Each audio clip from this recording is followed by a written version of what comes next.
Teşekkür ederim. Ne o? Askerler mi? İsmi?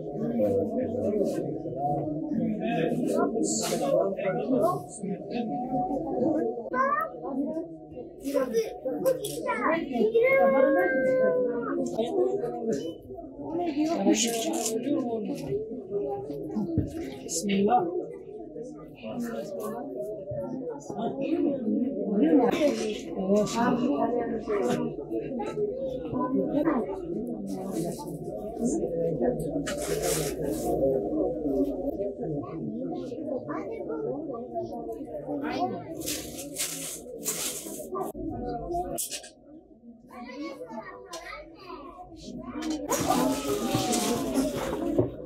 Sana bir olur.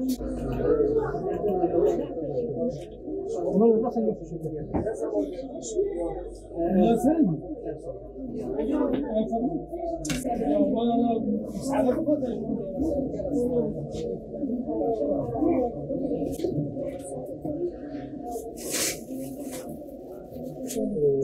Güzel puan kaldı ki daha alabilirim.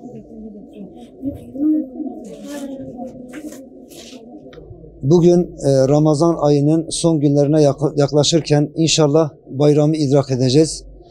Avrupa Yetimeli olarak yetim ailelerimizin çocuklarına bir nebze de umutlarına ışık olabilmek için bugün burada toplandık.